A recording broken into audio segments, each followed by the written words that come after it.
sea wreck out there in Lake Superior, just north of Michigan there.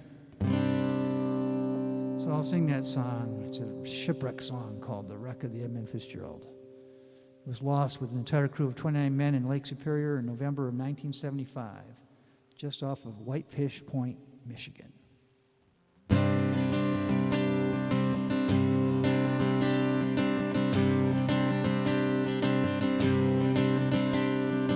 Legend lives on from the Chippewa down of the big lake they call Gitchagumi.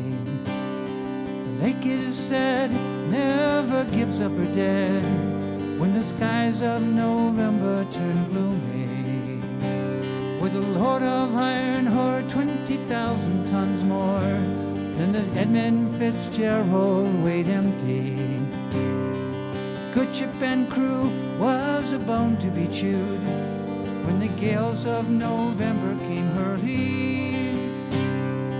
Ship was the pride of the American side, coming back from some mill in Wisconsin.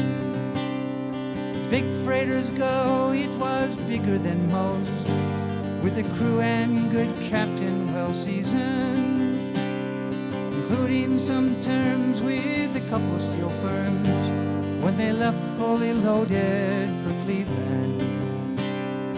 Later that night, when the ship's bell rang, could it be the north wind they've been feeling?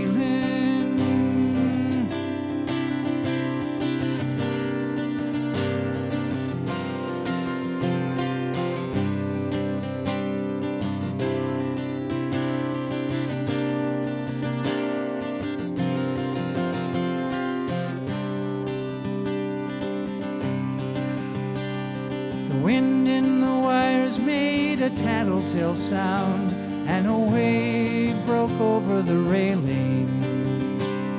And every man knew, as the captain did too, 'twas the witch of November come stealing. The dawn came late, and the breakfast had to wait when the gales of November came slashing. When afternoon came, it was freezing rain in the face of a hurricane west wind. When supper time came, the old cook came on deck, saying, "Fellas, it's too rough to feed ya."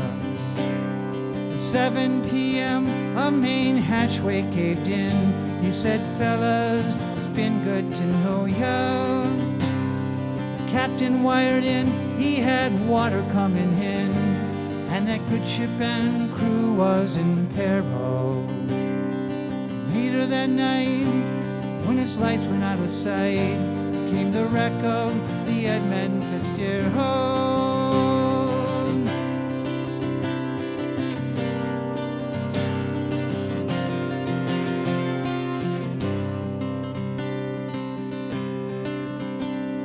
Does anyone know where the love of God goes when the waves turn the minutes to hours?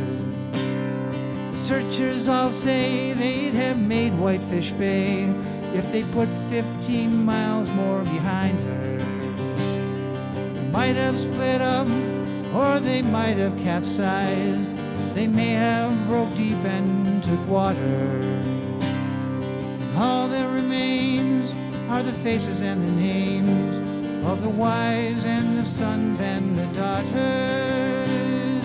Lake Huron rolls, Superior sings in the rooms of her ice water mansion. Old Michigan steams like a young man's dreams, and the highlands and bays are for sportsmen. And farther below, Lake Ontario takes in what Lake Erie can send her. And the iron boats go, as the mariners all know, with the gales of November remembered.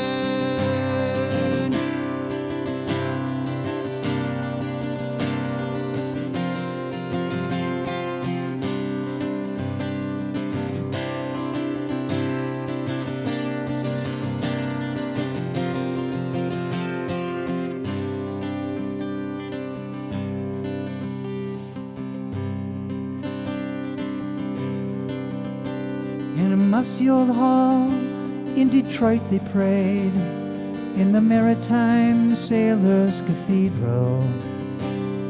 The church bell chimed till it rang 29 times for each man on the Edmund Fitzgerald.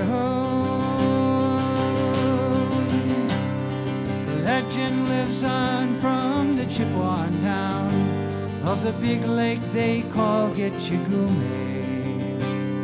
Superior, they said, never gives up her dead when the gales of November tune her heel.